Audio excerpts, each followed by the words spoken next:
And good evening. My name is Andy Little. I am been asked by the two boards present here tonight to be the mediator for a mediation process that's authorized by statute for disputes about the budget between the county school board and the county board of commissioners.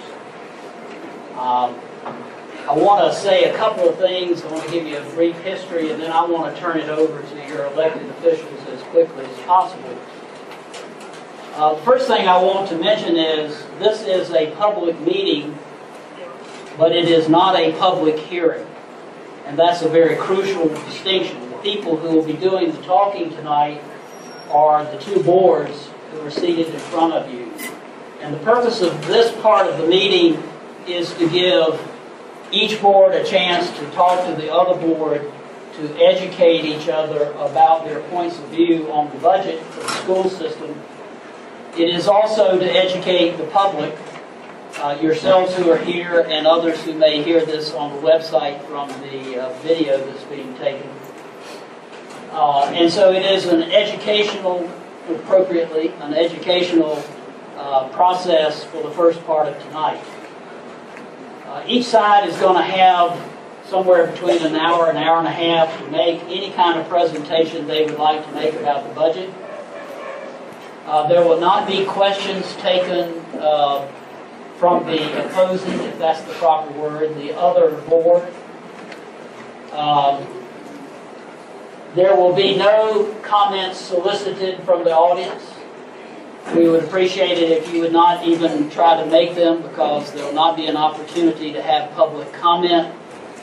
So it is a public meeting, but not a public hearing. Little history on the mediation process. Years and years ago, in June of '91 to be exact, the legislature passed a statute that authorized the courts of North Carolina to order mediation, that is a facilitated negotiation between the parties to lawsuits in North Carolina in state courts.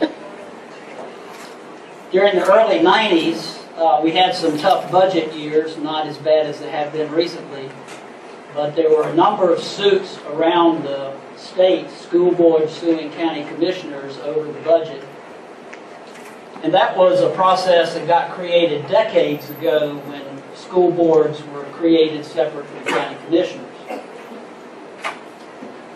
When the mediation program was enacted and school boards sued the county commissioners, and that's the way the process started back then, the court would then order mediation. And finally, somebody decided that's just backwards. That what we ought to do is try to talk, educate, negotiate first, and then if you have to, file lawsuits. And so about 1996 or 97, the statute was changed to allow for a mediation process to take place if the school board was unhappy with the budget that the county commissioners passed. If what we do tonight and for the rest of the week, and I think it will not end tonight, it's more likely it will end later this week. If it results in an agreement, then budget ordinances will be done and everybody will go on to the next fiscal year. If it does not reach agreement, there's an impasse, then the county school system is entitled to file a lawsuit if they wish to carry it on. So that's how the process works in general. The process for mediation of these types of disputes is set out in Chapter 115C of the General Statutes. It calls for a general education session like we're having tonight. Again, each side will have about an hour and a half to talk to the other side and to the public about why decisions have been made, why requests have been made. Anything that you think the other teams ought to know, this is a chance to talk about it. When that's done, we'll probably take a break between the two presentations, about a 5 or 10 minute break. At the end of the two presentations, both boards, as I understand it, and if the attorneys correct me if I'm wrong about this, will then go into two separate meetings, a school board meeting, a county commissioners meeting, and go into executive session. Is that your intent? Yes, sir. All right. they'll be discussing proposed or discussed or threatened litigation, so that's one of the reasons that a board can go into executive session. So both boards from then on will be in executive sessions, and the public will not be a part of that process. They'll be able to talk freely and candidly. I do want to remind everybody that if any decisions get made through this process, they have to be approved in an open public meeting by each of the boards with a public comment, public vote, etc., so everybody will know what the deal is. My role in this is to, first of all, be a moderator of the meeting. Second of all, to facilitate the discussion that is going to be held here, both in public and in private, to help both parties wrestle with some of the hard realities that may be faced if this doesn't work, and to help you negotiate toward a resolution if that is possible. So I'm here in a helping capacity. I'm not here to decide what you should do, to tell you what to do, but to help you make your decisions for this community.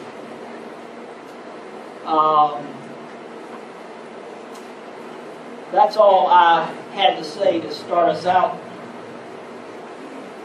Lawyers for the two boards, anything else you think I ought to discuss before we carry on? Dr. Rush. All right? I think you're fine. Okay. All right. Who wants to go first? The county proposed a budget. Does it make sense for them to go first? Usually it's the school board that goes first. Excuse me, the school board. I'm sorry, I misspoke. We anticipated that they would go first. All right, very good. That's agreeable? Okay, I'm going to step aside and let you go. Richard Schwartz is the attorney for the school board, and he will take it from here. Thank you. Andy. Yes. What if I use that portable mic? Yeah, that's good. We could call them in more. Probably ought to have them go ahead and vote to convene. You want to convene now? Chair, Yeah, chair's yes. call. Yes.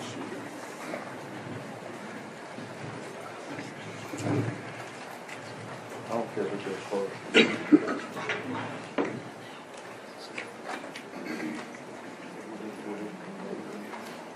Officially convene. Yes.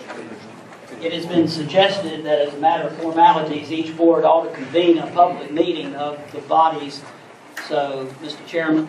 Call this meeting in the Union County Board of Commissioners to order. All right. I call this Chairman. meeting of the Board of Education of Union County to order. All right, thank you.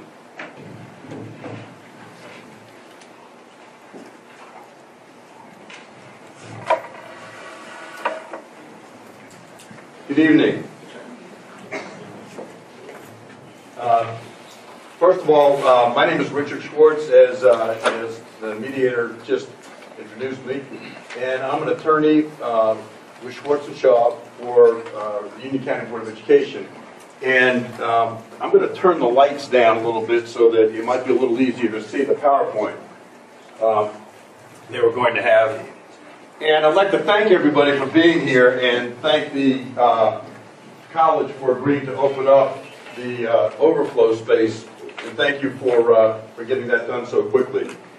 Because I think it's very important that everyone here get the information we're going to have tonight. And hopefully this information will enable us to get a little bit closer to an understanding of what's going on and to a realistic expectation of meeting the needs of the Union County Public Schools. So, I want to start by talking about this joint meeting and the purpose of the joint meeting.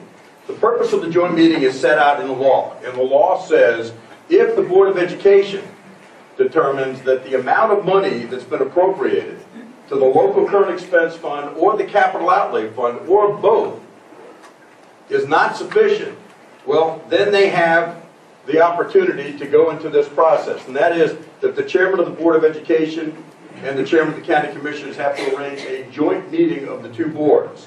And the purpose of that joint meeting, which is where we are right now, is this, and it's set out in the statute.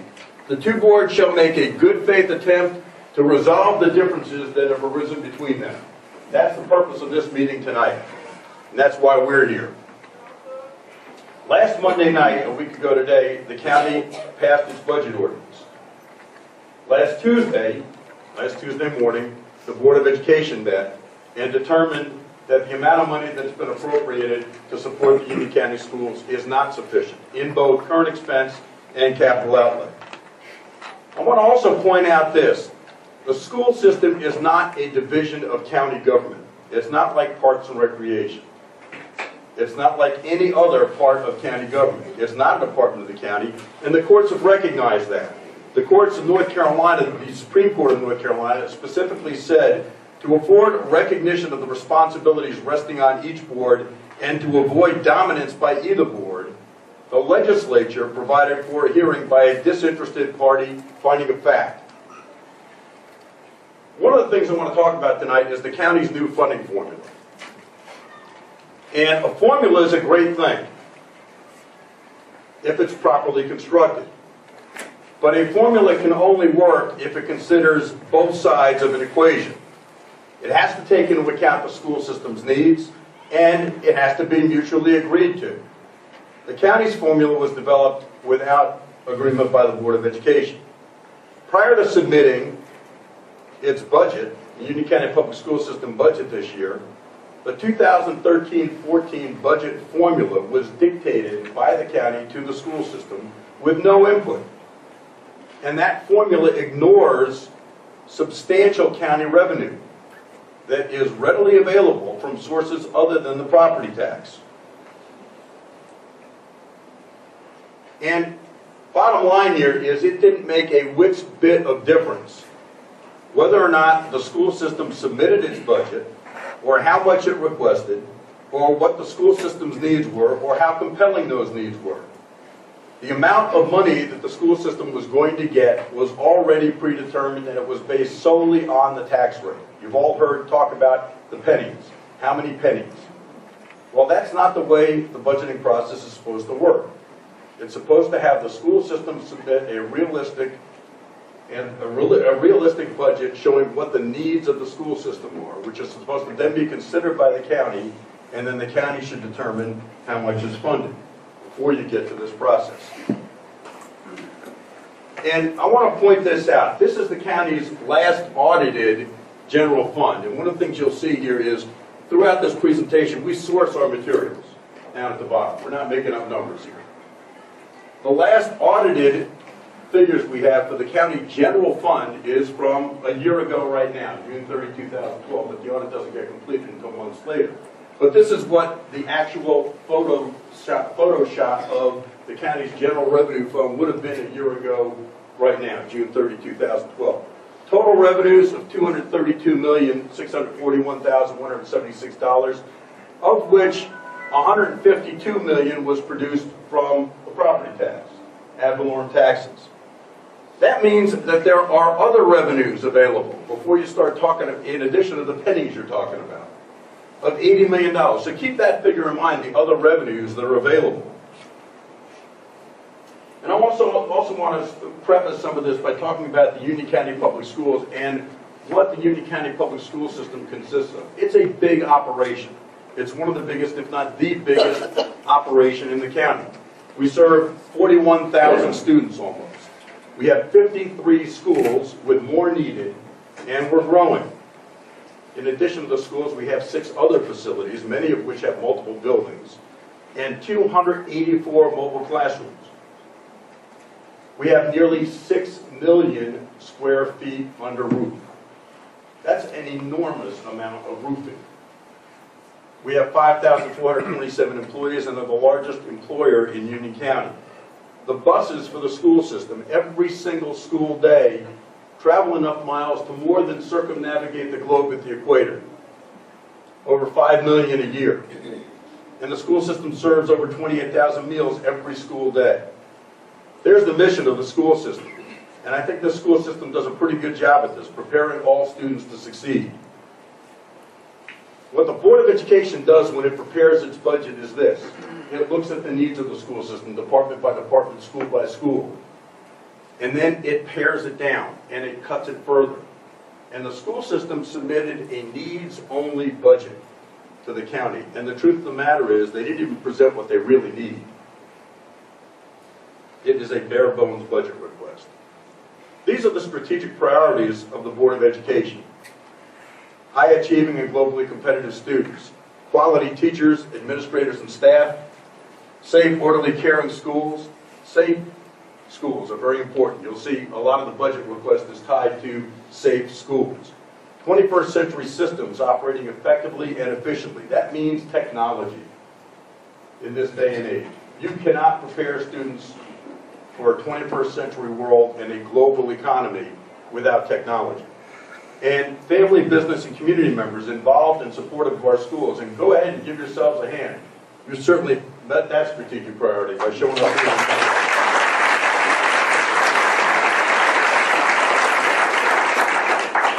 Any of you who have been involved in the schools know the GIG. The GIG is globalization, innovation, and graduation. And these are the things that the school system is, you'll see a lot of nods out there. So you're all familiar with this one. These are the school system's ideals. Globalization, that is promoting global education to prepare students to be competitive in the 21st century. Innovation, providing technology and creative approaches to instruction to engage students. And then graduation, creating multiple paths for students to be successful and graduate from high school. And this school system has had a lot of successes. It's recognized as the leader in the state in global education.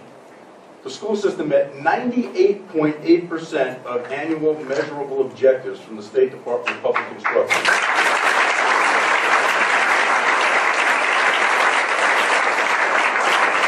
That's an A+ by any measure. 98.8%. Just about impossible to do any better than that. Next, ranked #1 among the largest school systems in the state in graduation rate, with nearly 90% of students graduating. SAT scores were above the state and national average. And the class of 2012, last year's graduating class, was awarded $87.7 million in scholarships. That's more than our budget request. To put that in perspective. Dropout rate, 1.6%. That's phenomenal. Absolutely phenomenal for a school system this size. And the minority graduation rate, up 5.7%. These are amazing successes. And what it ought to tell you is this. Everybody who lives here, I don't have to tell you this, the Union County Public Schools is the engine that's driving the phenomenal growth in this county. And the growth in this county.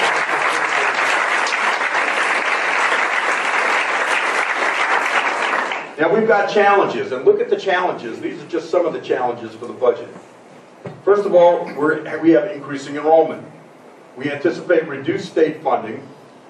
There's an ongoing state reversion, and the state reversion, for those of you who may not know, is the state gives you money and then lets you decide how you want to cut and give it back. So the ongoing state reversion is they're going to take back $10.2 million worth of what the state gives us. The state, we're anticipating from the state a reduction of teacher assistant positions of at least 65 positions. We have substantial, you've all heard of sequestration from the federal government. Well, that sequestration is going to cut our federal funding. And we get various pots of federal money, but depending on which pot of federal money it's coming out of, it's going to be between 5.2 and 11.5% in various federal programs that the funding is going to be cut. We have operation and maintenance cost increase, and we have utility cost increase. We have utility cost increase coming from the county. And we based our budget numbers for utility cost increases on what the county has told us to expect. And then we have mandated increases. These are things we can't control in health insurance, unemployment costs, and retirement costs. These are mandated by the state. We have no control over them whatsoever. And finally, the amount of money we're paying to charter schools is going to go up. And it's gone up dramatically in the last several years. So here's what's at stake tonight and in this whole process. Here are the questions I would pose to you. Does the county want to maintain the educational success that so many people here have worked so hard to achieve? Do the citizens of Union County want their school system to continue to improve? And will the school system continue to be a magnet for new businesses and families to relocate in Union County?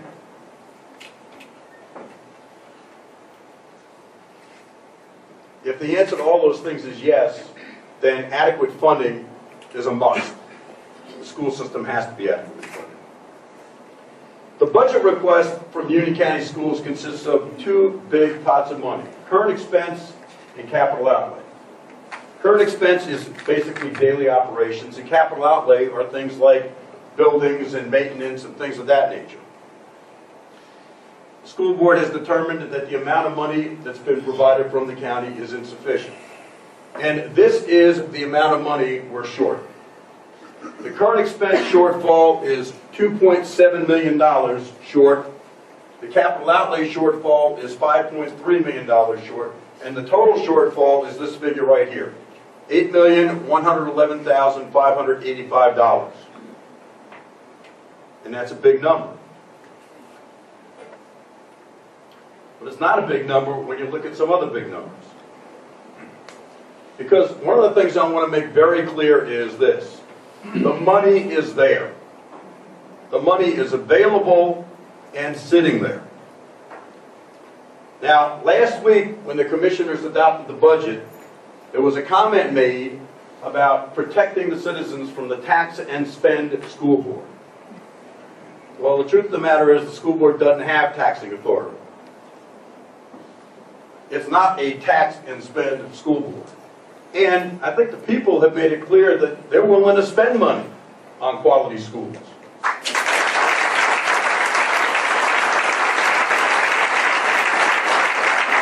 And in this county, we don't have to even guess at that, because you had bond referendum after bond referendum after bond referendum that was passed in this county that says we're willing to spend for quality schools.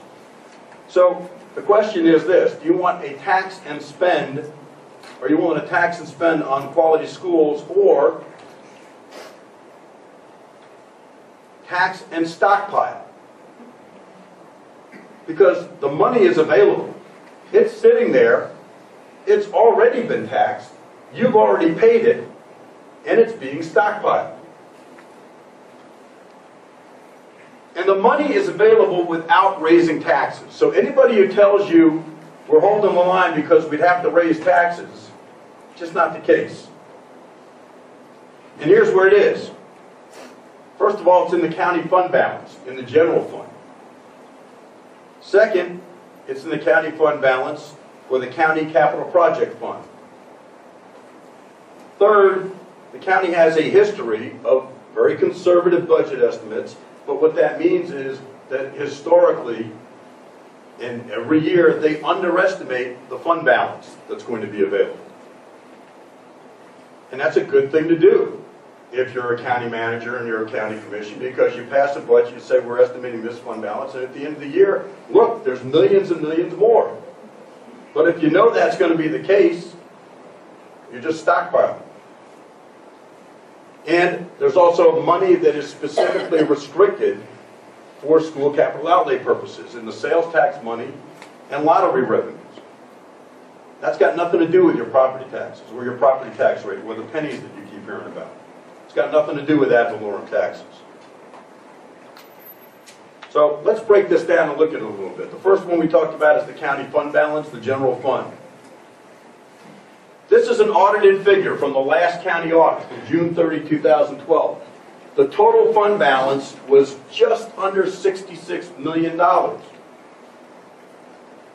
year ago. Now, that's the total fund balance. And the county general fund has an unassigned fund balance. The unassigned fund balance, as of June 30, 2012, wasn't assigned for any particular reason. Last year, at this time, it was $51 million. That's the unassigned fund balance. And the county wants to keep some reserves, and that makes sense. That's good sound budgeting practice. And they've got a policy on it. And here's what their policy says. It says the Board of County Commissioners has determined that the county should maintain an available unassigned fund balance of 16% of total expenditures. So that's what the county says is the target.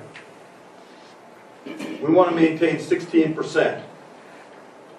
But as of June 30 last year, it was 23%. It was almost 50% above what the county's policy calls for. So the unassigned fund balance as of June 30, 2012, that $51 million figure,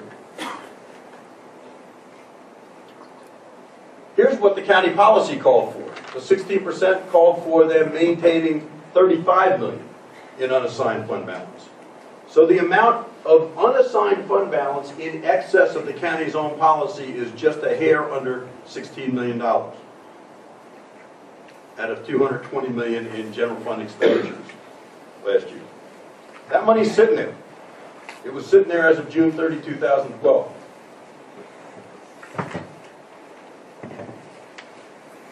Now, in the county's budget, they project what that amount of money will be for next year, for this coming fiscal year. What do we anticipate now, or what does the county anticipate now that it will be as of June 30, 2014? Well, here's what they're projecting. They're projecting, and this is a real conservative projection, they're projecting it's going to be $45 million a year from now. Based on their policy calling for it to be 16% of general fund expenditures, they would want to have $37 million on hand. So right now, their conservative projections tell you they're expecting to have almost $7.8 million more than their debt policy, more than their policy calls for.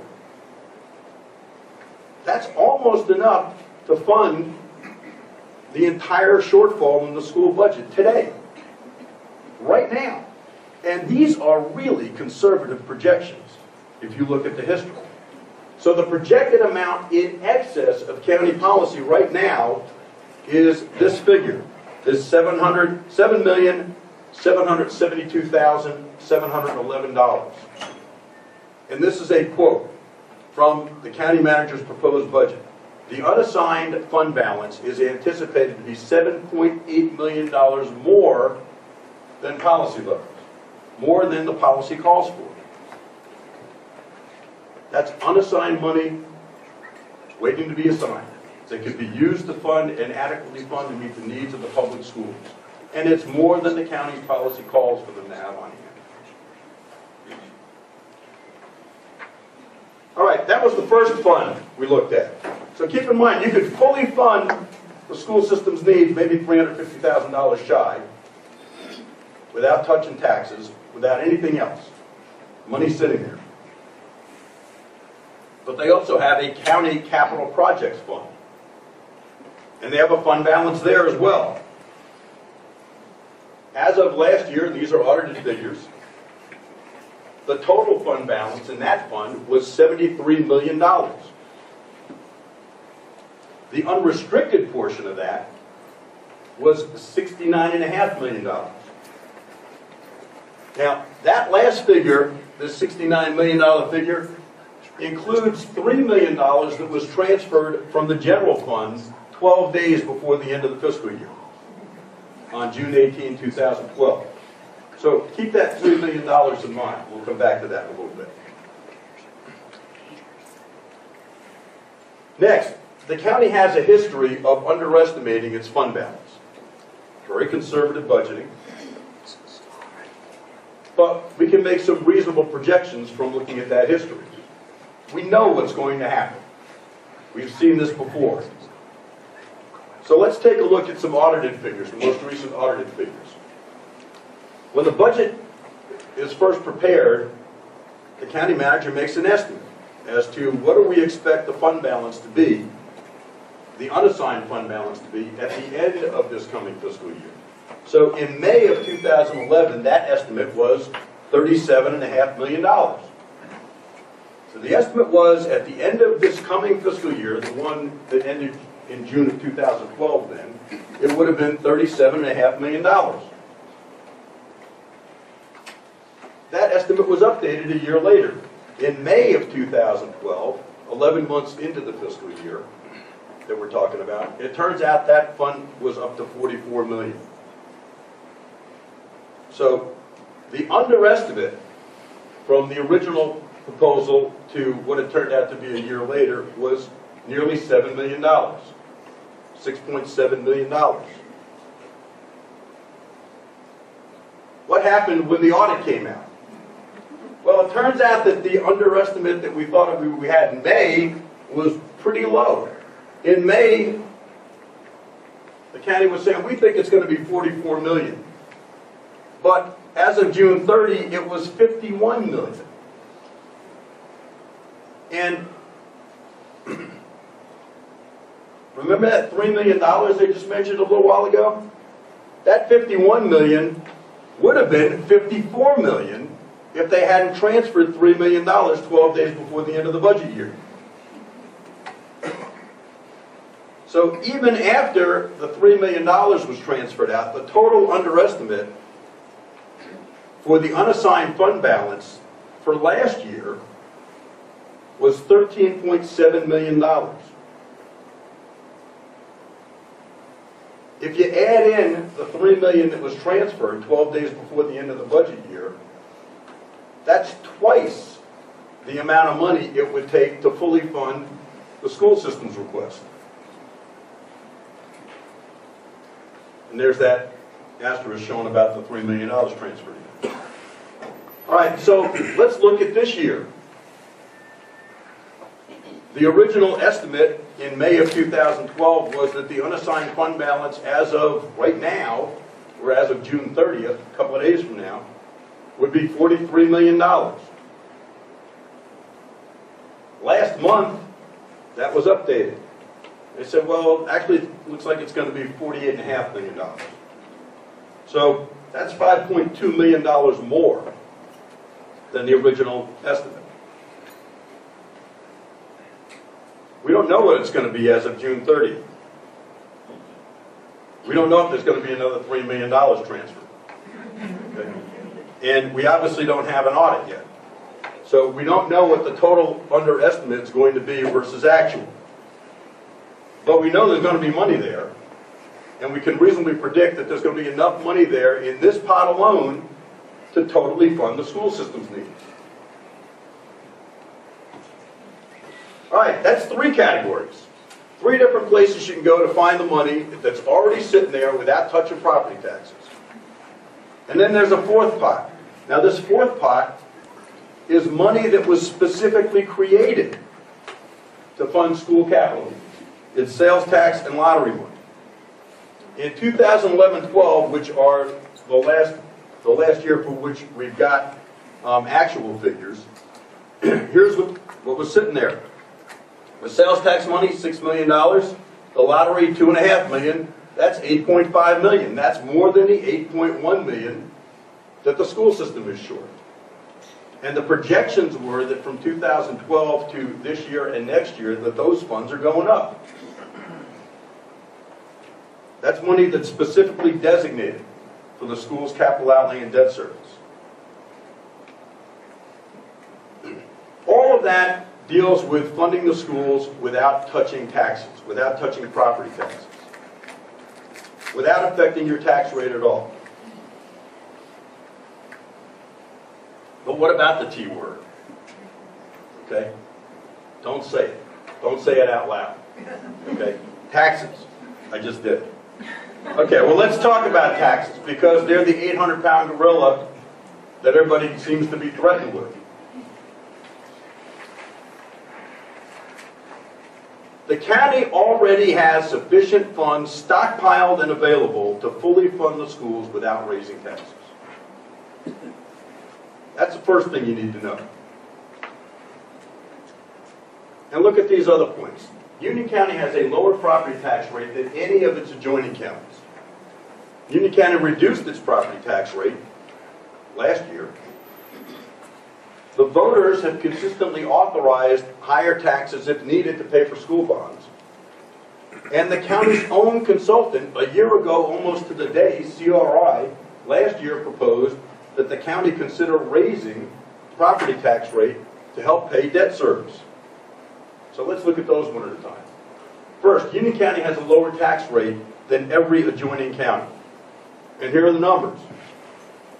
Union County is lower than Stanley by a penny, Cabarrus by 4 cents, Anson's proposed at 76.70, and Mecklenburg's 81.57 for next year. And that's great. It's particularly great since you don't need to raise taxes to fully fund the schools. Next, Union County reduced its tax rate last year. And here you see the tax rates for the past 3 years and the coming year. Went down by a little tiny bit from 665 to 660. Third, the voters in this county have consistently authorized higher taxes if needed to pay for school bonds. Borrowing money for school construction usually means you're going to end up paying more taxes, and everybody knows that when they go to the polls and votes for a school bond. Anybody didn't have that figured out here? Okay. The county, in its 2014 budget documents, is trying to make the argument that I think is painfully obvious to everyone. It said this, quote, new referendum debt should include a corresponding tax rate increase to provide for debt service. That's based in part on the CRI report, the county's own report. They also adopted the county debt policy, and the county debt policy at page 7 says this, it's anticipated that new general obligation debt will be funded through increased tax rate, and that voter approval of general obligation debt represents a tacit approval of the accompanying tax rate. And last one of these I'll give you, and there are plenty of other examples, is in their the county's capital improvement program, they said this, it is assumed that when voters approve the referendum debt, it also reflects affirmation of the related tax rate necessary to support the annual debt service.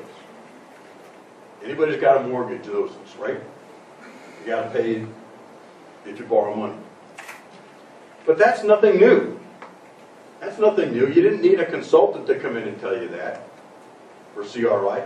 The Board of County Commissioners' own applications, when they apply for, when they put a bond on the referendum, they've got to get a lot of approvals. And they've got to get the approval of the Local Government Commission in North Carolina. And in the application to the Local Government Commission for every single one of these bond referendums, and I think you folks here may have set a world's record in the number of bond referendums you passed in an 8-year period. And this, again, shows incredible support for the schools. That's 6 bond referendums in an 8-year period. 2 of them in 1 year. And in every single one of these applications to the Local Government Commission, the county had to put in the estimated tax increase that would go along if this bond referendum got approved. And you can see here that you folks approved a 42%, 42.75% tax increase, if needed, to pay for the public schools. Well, obviously the county didn't raise taxes at that level. Part of the reason they didn't raise taxes at that level is because you're passing the bond referendums to account for enormous growth. When you have enormous growth, what happens to your tax base? It expands. And so you didn't have to go up and pay for all these tax increases that might have been, that were approved as part of the bond referendum. And why did all those people move in here? A lot of them moved in because of the quality of your schools. All right.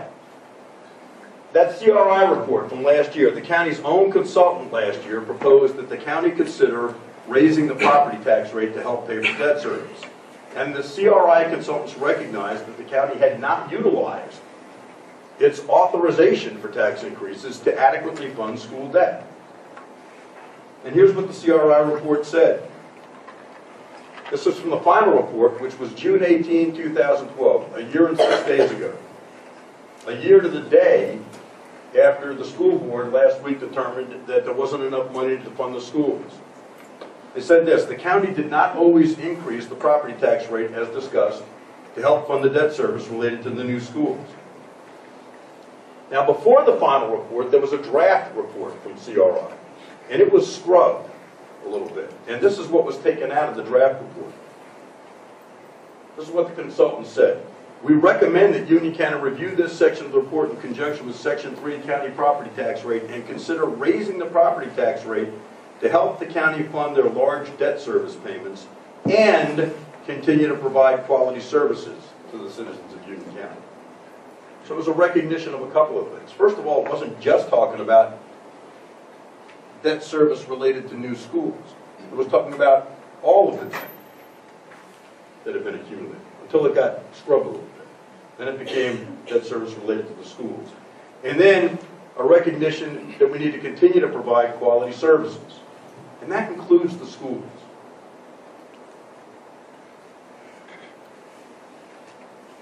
I want to spend a few minutes talking about myths, because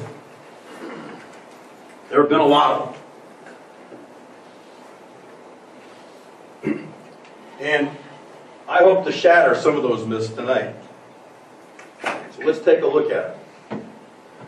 You'll see they have a theme. They tend to talk about tax increases a little bit. First of all, there's no money. Can't ask the county for money because there is no more money. Well, I've already talked about that one. Second, the growth in school-related costs takes up all of the growth in the county budget. Now, if you've been at the county's budget meetings, and last Monday night when they passed the budget orders, you heard this one. It's the school system's growth and the growth in school-related costs that is sucking up all of the county's available money. Third, the school system is getting $2.2 million more than last year. That's just not true. Four, the school system takes up 57.22 cents of the total ad valorem taxes. That's out of 66. Now, this is what I call the pig at the trough argument. The Union County Public Schools are being made to look like the greedy pig at the public trough. And if you look at that and you believe that, you might think, yeah, that's pretty greedy. And then the other side of that is this. The rest of the county operates on just 8.78 cents. And if you say these things often enough, and you repeat them often enough, people start to believe them. And that doesn't make them true. Let's take a look at the first one. There's no money. Well, I just showed you that as of June 30, 2012, the excess unassigned fund balance was $15.9 million. The projected excess unassigned fund balance, and we know this is a drastic underestimate, is $7.8 million. The unrestricted fund balance, this is an audited figure from last year, in the capital project fund is $69.5 million. And the annual restricted sales tax and lottery money is more than $8.5 million. That looks like some money to me. Second, the growth in school-related costs takes up all of the growth in the county budget. Let's look at that. According to the county manager at page A3 of the proposed budget, quote, countywide expenditures are anticipated to grow by just 1.7%, or about $4.9 million. The second quote from page A4 says this, adjusting, this is a key word, adjusting, okay, adjusting for the growth in the Union County Public Schools related costs, the remainder of the countywide proposed budget decreased by $243,000, or 0.08%.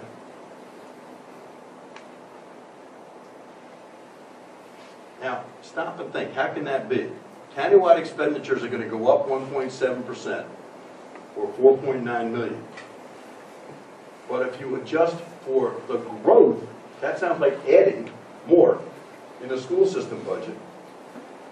The county's budget decreased. How do you get to that? Well, let's take a look. Total county funding. This is total county funding for all school-related costs. is $2.75 million lower projected for next year than it was this year.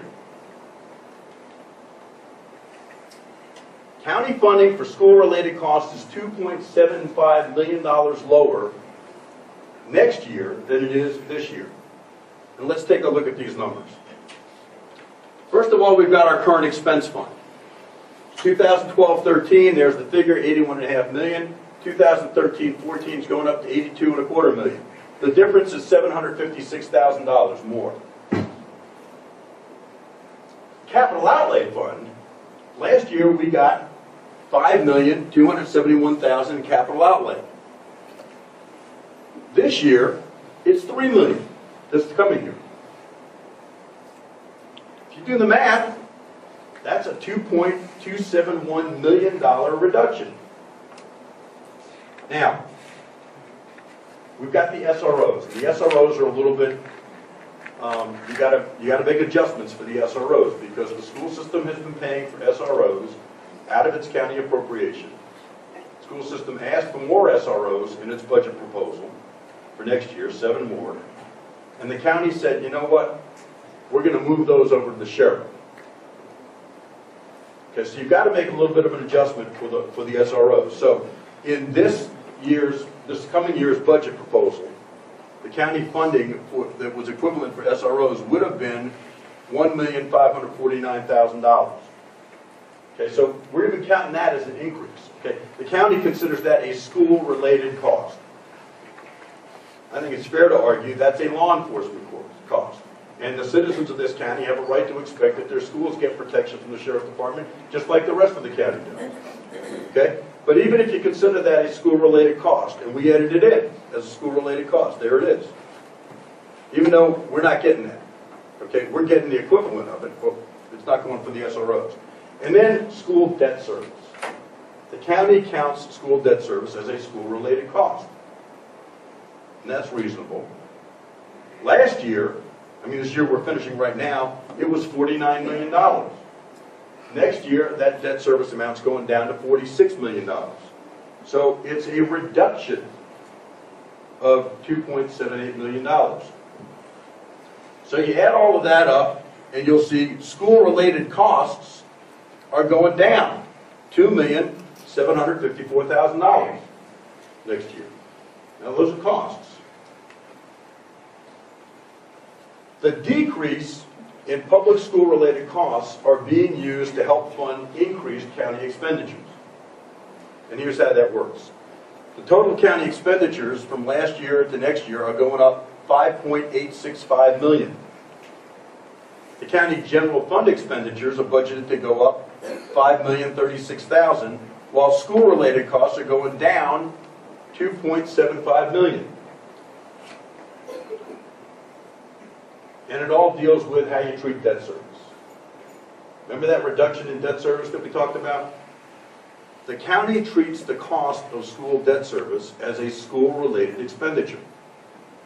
And here's a quote from the proposed budget at page 810. It says, 57.22 cents of the total 66 cents, or 86.69% of the ad valorem tax rate is used to fund UCPS-related costs.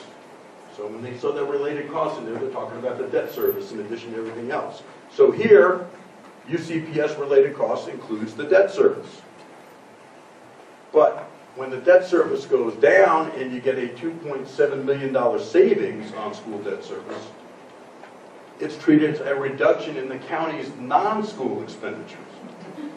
So if you adjust, now look at the quote. Remember I talked about this quote earlier? Adjusting, that's the key word, adjusting for the growth in UCPS-related costs, and the growth includes a reduction now, okay?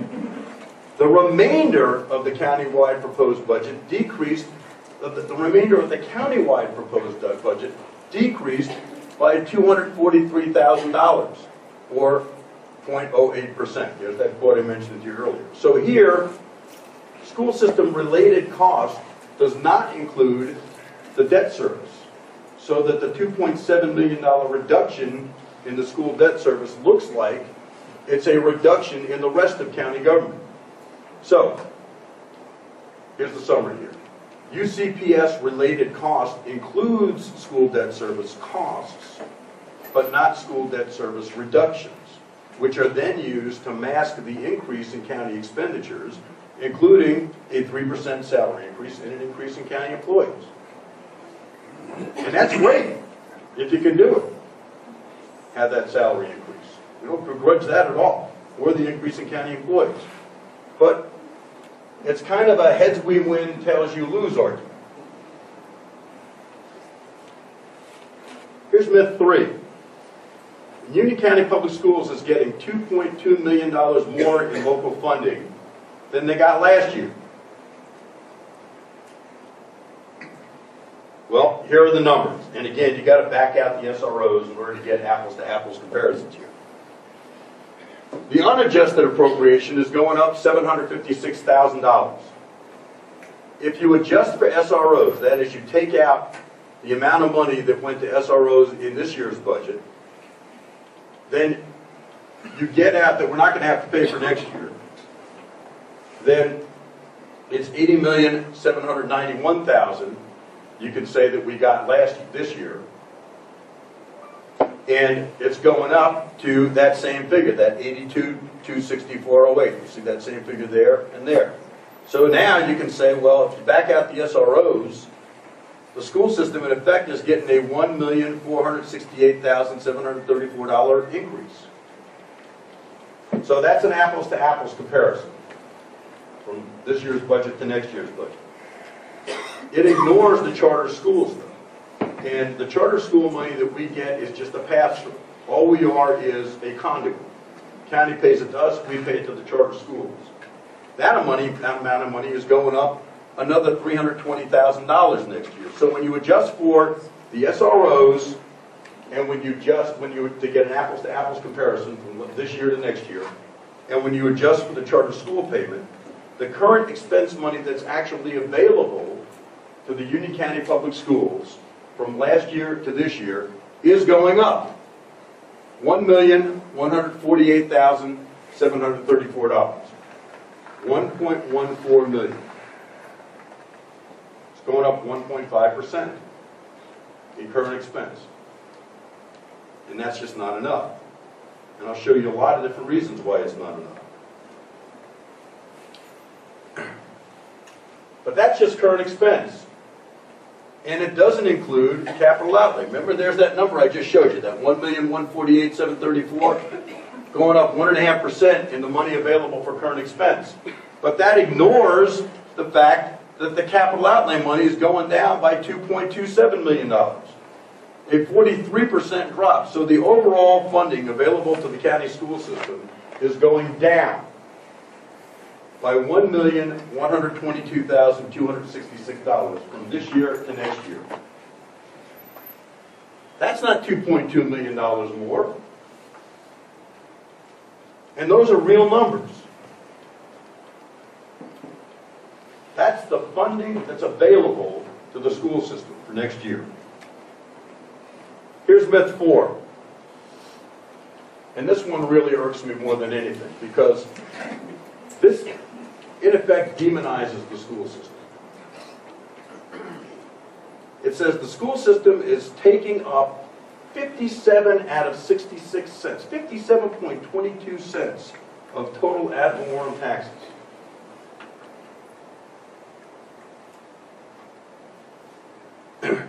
This table is taken directly from the county budget documents. Everything that's in here. So according to the county, we've got these school-related expenses. For next year, $133,104,192. That includes not just current expense and capital outlay, which is what this process is about, but it also includes the debt service and the school resource officers. And then they say, here's how many, the projected contribution in pennies to pay for all of this. And there's that 57.22 cents. And then the county budget documents go on to say these, right here. They say, the total tax rate is 66 cents. School funding is 57.22 cents, or 86.7% of the tax rate. And all other county services get 8.78 cents of the tax rate, just 13.3% of the tax rate.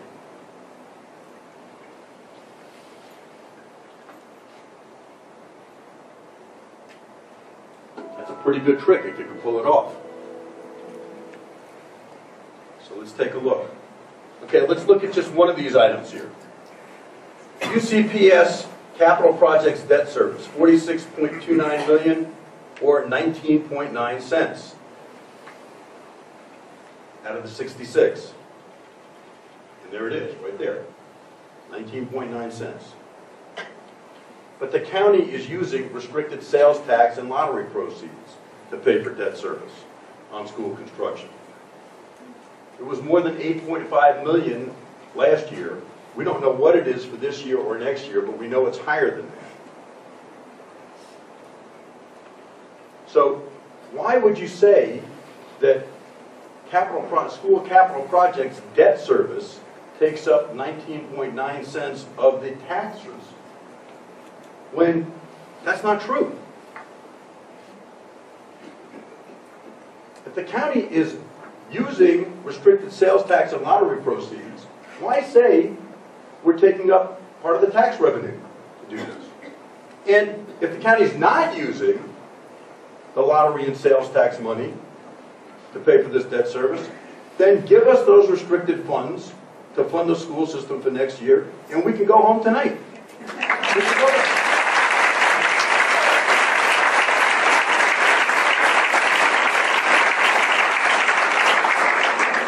But it's just not true. Let's look at another one of these lines on this chart.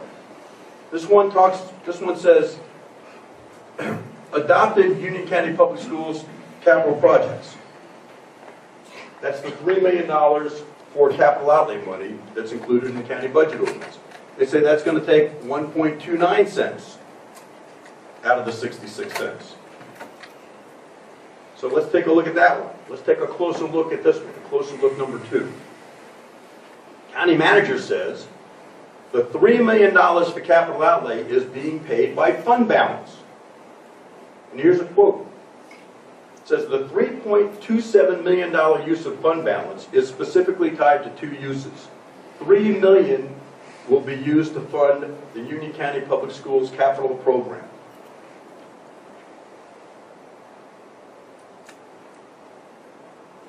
If that $3 million is being paid by fund balance, then why say that it's responsible for 1.29 cents of the tax rate?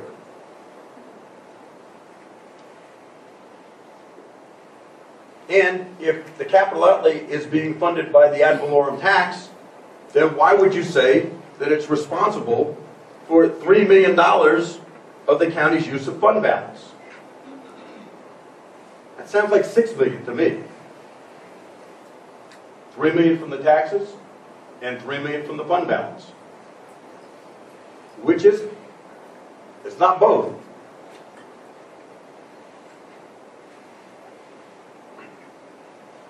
That's from page A7 of the proposed budget.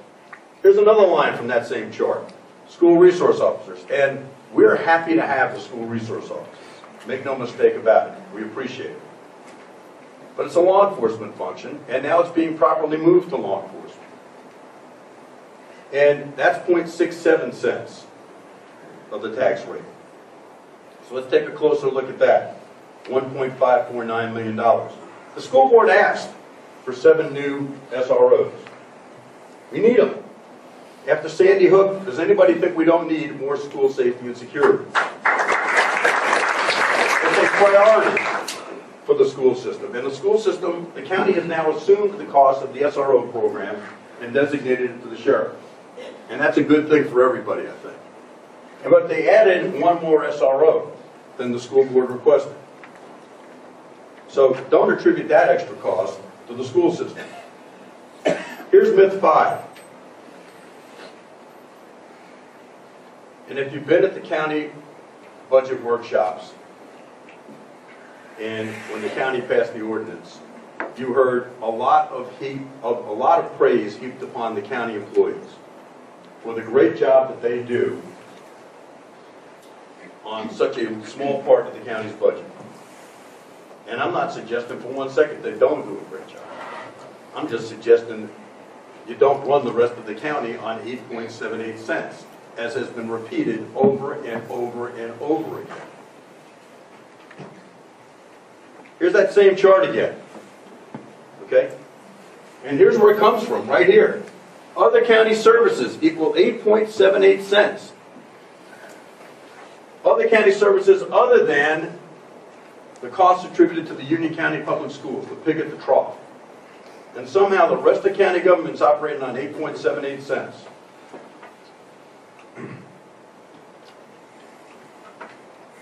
Here's what the county says. They say the proposed budget allocates 57.22 cents or 86.7% of the current ad valorem tax rate for UCPS costs. The remaining 8.78 cents funds the sheriff's office, emergency medical services, and other core county services. That was at the commissioners' meeting of June 3rd. It was agenda item 2A. That's an exact quote. Here's another quote. This is from the county manager's proposed budget at page B42. It says 57.22 cents of the total 66 cents, or 86.69% of ad valorem tax rate, is used to fund UCPS-related costs. If you repeat it often enough, people believe it. And then it goes on to say this. This leaves 8.78 cents of the ad valorem rate to operate the remainder of general government, including sheriff's office, EMS, libraries, parks and recreation, and other vital services. Now look at that last quote. There it is again. That's what the county said. There it is again. So let's do some math here. 1 cent of the current ad valorem tax revenue produces $2,326,369. If you got a calculator, pull it out, do the math with me. 8.78 cents would then produce, you multiply it out, $20,425,520. Everybody with me so far? Okay. So there's that calculation. $20,425,520. Now here are just a few examples of county operations in the pages for the budget where they come from. Sheriff's office is budgeted at $24.5 million. EMS, that was mentioned, $4.3 million. Library, $4.388. Growth management, $2.6 million. Parks and Rec, $1.8 million. Administrative services, $3.2 million. 911 communications, $5.89 million. Human services, $37 million. And South Piedmont Community College, $1.5 million. County operates on just the rest of general county government, including Sheriff's Department, EMS, Parks and Recreation, is operating on 8.78 cents.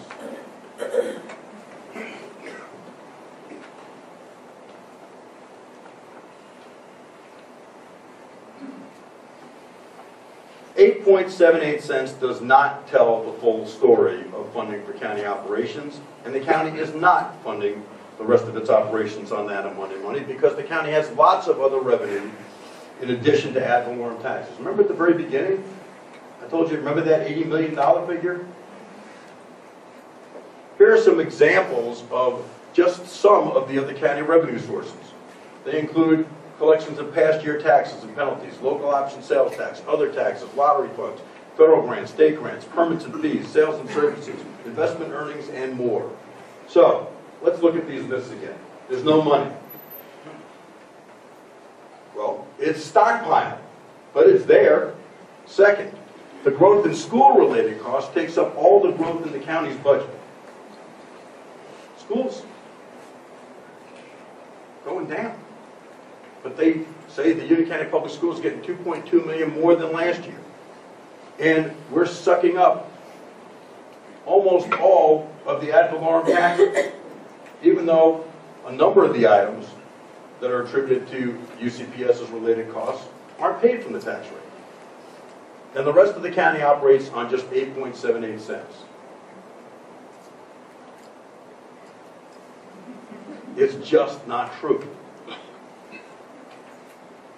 All right, I want to go over the county funding timeline. Remember I talked about the way it's supposed to work under the statutes is the school system is supposed to prepare and submit its budget to the county commissioners by no later than May 15th. And most school systems wait until May 15 because the longer you wait, the more information you have about what you may or may not be getting from the state. The state hasn't adopted its budget yet, but you get better projections as time goes on. And you get more information about what you may or may not be getting from the federal government. So most school systems want to wait as long as they can before submitting that budget proposal. But the county wanted them early this year, and the school system obliged. So on March 5th of this year, the Board of Education adopted and submitted year one of a capital improvement plan, CIP, which was well ahead of any deadline for submitting its capital plan for this year, capital outlay. On March 18, the commissioners adopted a school current expense funding formula. And they said the school system is going to get 35.36 cents of the current ad valorem tax revenues. That was prior to the time they got the school system's budget request. They had already determined the amount of money the school system was going to get, without any regard for what the school system's needs might be. On March 28th, the school system advised the county commissioners that years 2 through 6 of the capital improvement plan that the county had requested would be adopted on May 7th. Now keep that date in mind, May 7th. So on March 28th, told the county, we're going to adopt this on May 7th. On April 9, the school board adopted its budget proposal, which was well ahead of the May 15 statutory deadline, in order to comply with the commissioner's requests. On April 15, the commissioners received the county's capital improvement plan from the county manager. Now, the school board had told the county, we're going to meet and adopt our capital improvement plan for years 2 through 6 on May 7th. So what did the county do on May 6th? On May 6th, the county approved a 6-year capital improvement plan, including school capital outlay for the next 6 years, prior to receiving the school board's capital improvement plan. As promised, on May 7th, the Board of Education adopted years 2 through 6 of its capital improvement plan and submitted it to the county the next day. And, as I mentioned, this was all well in advance of the May 15 statutory deadline for just next year's budget. All right, now, this whole situation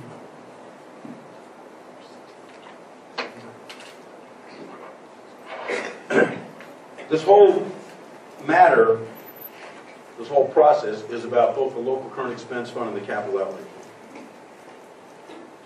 So I want to talk about the current expense fund. First of all, some information. For the last year for which we have solid numbers, Union County Schools were ranked 98th out of 115 school systems in per pupil expenditures. That's the amount of money spent for each kid, on each kid, from all sources, federal, state, and local. There were only 17 school districts in the state that spend less money than Union County. And our per pupil expenditure has been dropping for the past several years. It's down more than 2.5% over a 4-year period. Meanwhile, you know what's happening to enrollment around here. Okay? We are adding the equivalent of enough kids to fill a school a year. And recent housing permits suggest that we're poised for another big push in growth as the economy recovers. So per pupil funding continues to decline. Here's some basic math. Enrollment increases without corresponding funding increases result in per pupil funding decrease.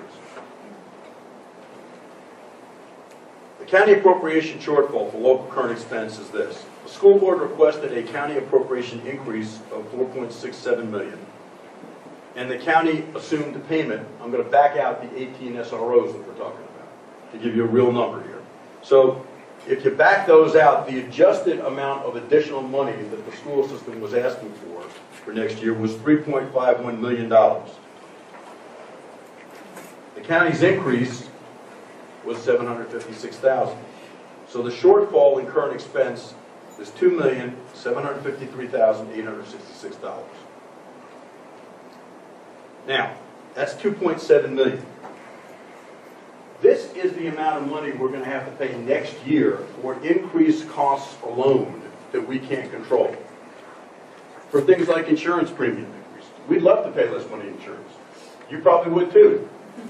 Okay? But we're going to get an increase. Same thing with health insurance. Retirement, that's going up. The state mandates that. Right? We have to pay it. Advanced degree supplement increases, maintenance and utility costs. We budgeted that increase based on what the county is doing and what they're telling us the increases are going to be. Water, sewer, and storm increases. State testing requires an additional $75,000 in paper tests we're going to have to buy 1 year ahead of everybody going paperless on the state test.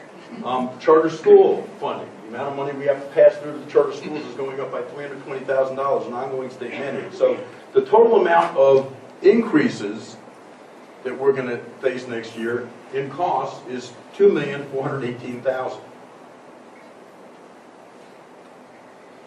If you take out, so that's that $2,418,000 right there. If you back out the SROs, the net increase costs $1,706,000. The county budgeted increase was $756,000. So just to fund the increased costs alone, we're coming up $950,000 light. That's just to fund increased costs alone. That's the fund we need to stay even. Almost $1 million more. Now, we also asked for more money for some new things. And the county originally said that they were going to go for a 2% performance pay plan for the county. Ended up being 3%, and it's been approved. And that's great. But the school system said, okay, at the county's suggestion originally, we're going to go for a 2% performance pay plan for our classified employees. Classified employees. So those are your maintenance workers and folks like that.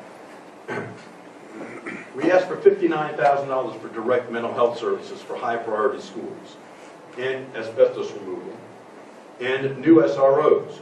And we got to adjust for the SROs again, okay, because that changed. So let's adjust for the SROs and look what we're asking for new funding, for new things.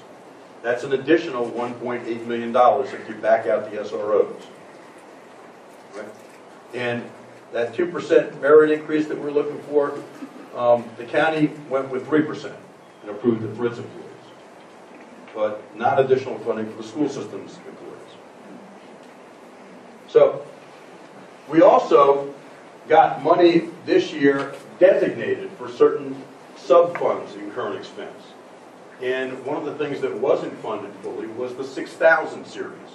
And you hear a lot of discussion, and in some of the meetings that went on with the budget, there was some suggestion that the 6,000 series is not essential because it's not directly in the classroom. And we're fully funding the classroom. But the 6,000 series is for support services, and those support services are essential and they're hard to reduce. The biggest item in support services is utilities. Electric, gas, water, sewer, waste. We don't control those costs. Best we can do is try to keep them down, but when the rates are going up, we're going to end up paying more. The second biggest item is maintenance. And if you don't pay for maintenance, you know what happens. Other items in this series include transportation, technology support. If you don't have technology support, the technology is not going to last long. Insurance, telecommunications, vehicle maintenance, and fuel. Let's look at some other things. Local salary supplements. One of the reasons why our per pupil funding is low is because we have a lot of cheap teachers. Okay? And they're good, okay? But we get them when they're young. Okay? They can come here and get a job. And then after they've been trained up and doing a real good job here in Union County, they can move across the county line, still live here and take advantage of the low tax rate, and a married couple of teachers can make $6,000 a year more just by going to Charlotte-Mecklenburg. And you can look at this chart on your own and see that in every one of these categories, our salary supplements keep us below even the state average, let alone adjoining county. In addition to that, look at what's happened for the payments that have to pass through and go to the charter schools. They have quadrupled, almost quadrupled from 2006 to 2014, from 9.2 million to 3.52 million. Take-home vehicles, that's another thing there's been a lot of mention about. Take-home vehicles and spreadsheets. The Union County Public School System did a vehicle pilot study to try to figure out what was the most effective way to have our maintenance people operate. And we've got a lot of them who take maintenance vehicles home. And that means the next day when they go to work, instead of driving to a central location, picking up a truck, and then driving out to a school, the job site, they go straight from home. And they get their job orders on a smartphone or a laptop. That is incredibly efficient. And it saves a lot of money. Well, any savings on gasoline that you might get from having them park and drive their own cars in would be substantially offset by increased driving time, which means less time on the job. You're driving to and from the job. You're not on the job. And in order to get the same amount of services as we would get, that is, that amount of job time, we'd have to pay overtime under the Fair Labor Standards Act. So the vehicle pilot study showed that the school system was saving $246,000 a year by doing it this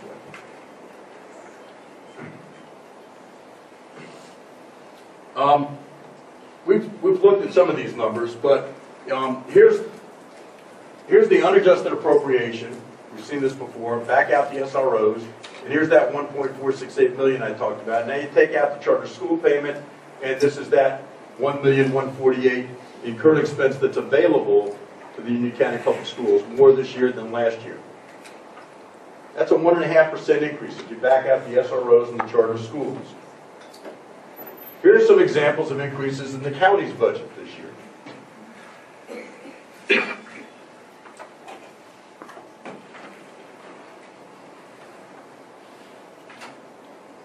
9%, 7%, 11%, 6%, 13%, 29%, 35% in all these different categories, and so on. School system's going up 1.5% in the money that's actually available in current expense. Let's talk about capital outlay now. First of all, let's look at the law. It's not an option who's in charge of funding or who's responsible for funding in North Carolina. It's the policy of the state of North Carolina. This is the statute. It is the policy of the state of North Carolina that the facilities requirements for a public education system will be met by county governments. That's the law. Here's the Union County seal from 1840. I don't know if it was said this in 1842, but the county seal says planned progress. Planned progress. So let's look at planning for the county schools' capital needs. We've been doing a lot of planning. We got lots of studies and lots of plans. A lot of them developed at the request of the county, some paid for by the county. And let's take a look. In 2008-9, there was a comprehensive facility study. In 2009-13, the school system's capital improvement plan, the CIP. 2010, the comprehensive facility program, and what that did was it prioritized the greatest needs from the 2009 comprehensive facility study. So those two kind of go hand in glove with each other. 2010-11, the state required a public school facility needs survey to cover 10 years. And then we've got the Union County Public Schools capital improvement plan for 2011-15, and then the plan that the school system just adopted on May 7th, the new 6-year capital improvement plan requested by the Board of County Commissioners. You want a plan? We got a plan. Okay? We have studied this stuff. The 2009 plan, the comprehensive facilities study, was commissioned by the school system and paid for by the commissioners. the purpose of that plan was to survey and document the needs at the existing facilities. Not even talking about new schools. And budgeting for the cost of those facilities. The contract was awarded to Yates Kreisberg Hughes Architects in September of 2008. The county paid $400,000 for architect and engineering fees for that study. It was a big study. It was an incredibly comprehensive survey done of 51 school facilities over the course of a year. It was completed September 16, 2009, and the identified needs for existing facilities alone at that time were $283 million. Here you see the signature pages from that study and the seals of the architect and the engineer and the electrical engineers and the plumbing and HVAC engineers. And here you see the summary page. $283 million broken up into a number of different clusters, from Cuthbertson to Piedmont to Marvin Ridge, etc. A year later, 2010 Comprehensive Facilities Program prioritized the greatest needs from that study to be paid over 6 years. And the total then, the greatest needs from the existing facilities was $102.8 million. Then there was the Public Schools Facility Needs Survey that covered the years from 2010-11 to 2020-21. The total there, $274 million in facilities needs. And then we've got the fiscal year 2011 to 15 capital improvement program, which we should be halfway through by now, right? More than halfway through. Well, the first part here just deals with regular capital outlay, or pay-as-you-go capital outlay. And back then, the school system was making clear that this was going to be roughly $10, $11 million a year in regular capital outlay. And then there were additional capital facility plan projects of $90 million, and the total plan, capital improvement plan back then, was $144 million for these 5 fiscal years. Next year would be, this coming year would be year 4 of this plan. So the $10 million is something that the county used to pay in regular capital outlay. You'll see that in a few minutes. All right, then most recently, just a month ago, 6 weeks ago, the school board approved a 6-year capital improvement plan. For fiscal years 2014 through 19, that would be $214 million. And this is effectively what's been done with these plans.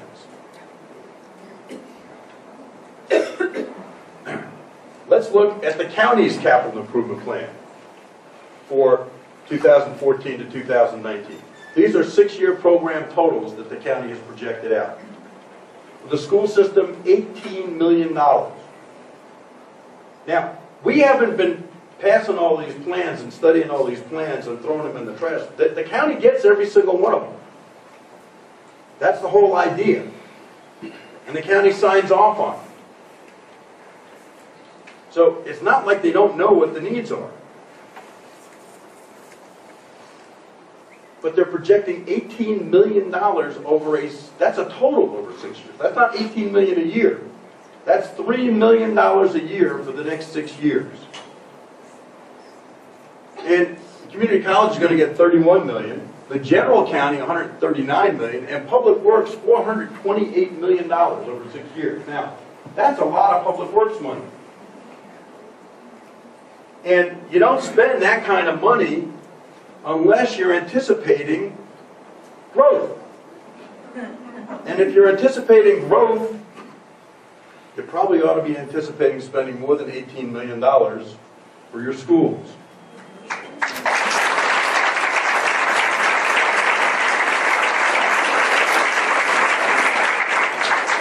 All right, so let's take a look at last year, this current year we're just finishing now, compared to next year. General fund revenues. This is county funding for school at capital outlay. Last year, nothing. This year, we're finishing now. $4 million came out of the capital project fund and $1.271 million from bond savings, from school bond savings. So we got total capital funding this year of $5,271,000. Now, there's been some talk about the school system didn't even save all that money, spend all that money. Well, that's because you save a lot of your capital projects for the time when kids aren't in school. So from like right about now until the end of July, there's going to be a lot of money spent. But all that money's encumbered. It hasn't been spent, but it's encumbered. And we're saying we'll wait till the kids get out so we can rip out walls and do things like that. For next year, we've gotten $3 million in capital outlay. That's a reduction, in the way you do the math, of $2.271 million. 43% reduction. And let's look at the school's capital outlay requests. They were divided up into these categories here for a total of $8,357,000. Now that's not a big request when you stop and look at all those studies and you look at the projection where we said we're going to be asking between 10 and 11 million a year. It should tell you that the school system pared down and cut as much as it could. So, the Board of Education requested $8,357,000. The county appropriated $3 million. We're short $5,357,859. Money that they've got sitting in the bank right now. Now, in the capital outlay ordinance, part of the ordinance, the county designated certain projects, and they said, we are specifically funding these projects, meaning the school system has to pay for these projects, has to do these projects to get the money. And one of them, and we're thankful for it, thank you very much, for the Piedmont High School Stadium. That was fully funded, and you ought to take a bow for that. You get a lot of credit for that. $1,742,000 to deal with that lawsuit waiting to happen in that unsafe facility. And then they also funded and designated funding for safety and security measures. $1,026,000 out of the total requested. So unfunded were $738,000 of safety and security measures. Now, that left undesignated funding. That is, there's other money besides to total up to $3 million down here. So we're left with $230,791 to meet these $5,357,000 worth of unfunded needs. So we got $230,791 to fund $5.357 million in needs. And there are the needs again. That's the request. So let's break these out and take a look at them. First one is technology. The school system needs to complete its network upgrades. We're going to online testing. The state's going to all online testing next year. In order to do that, you've got to have internet connection. You've got to have high-speed internet. You've got to have the ability for kids to get online and take their tests and do it in a timely manner. And we're partway into a project that's a state model, by the way, for a project of this sort. And this is what's needed to finish it off and equalize the schools. Some schools have a lot more technology than other schools have. Some have a lot better access than others have. These are the schools that still need access. That's $1.79 million. Roof replacement. The Board of Education is requesting a certain amount of money for roof replacement. Remember I told you we have almost 6 million square feet of roofs? Well, we've got 5,944,817 square feet and maybe 2 inches of roof. If this request was fully funded, for 153,000 square feet of roof, then we could replace all of our roofs once every 39 years. All we need to do are find 39-year shingles. Okay? We need to be able to plan and fund a roof replacement on at least a 20-year cycle. Now, so stop and look at this number alone. This is on a 40-year, 39-year replacement cycle, and it costs $2.39 million. So if you go to a 20-year replacement cycle, you can easily see the amount of money you'd be looking at each and every year. Would be almost $5 million just to stay on a roof replacement cycle. That makes sense. And you know what happens when the roof leaks? It damages the walls and the floors and the furniture and the technology. It causes mold. So This is protecting the school's investment and the county's investment and the taxpayers' investment. So here's what was called for in the 2010 Comprehensive Facility Plan. This was the original schedule. You see Sun Valley High School, for example. Big roof problems in Sun Valley. Okay? It was scheduled under the CFP. It was scheduled under the 2013 CIP. And the county funding, we're still waiting for. ADA projects. We have a 6-year plan to get the school systems into compliance with the law, to make the school systems accessible for disabled people. And this is the amount that was asked for this year, 2013-14, as part of that 6-year plan, $348,000 to complete 3 projects, one of which was originally scheduled to be done in 2010-11, 3 years before this coming fiscal year. Another was scheduled to be done last year, but not funded. Here's the 6-year plan for ADA to get into compliance with the law for 6-year capital improvement projects. If you divide this out, it averages out to $308,000 a year to get the school system into compliance with the law. Safety and security, the request was $1,765,000. Designated funding was a little over $1 million. So the unfunded amount there is $738,000. Now this is a big priority for the schools. Safety and security. And the unfunded projects include security fencing, security doors and entrance systems at the main entrances of schools, ID systems for school doors, fire hydrants and alarms. For structural work other than roofs, we had a total request of $308,817. So, let's look at our options now. We've got $230,791.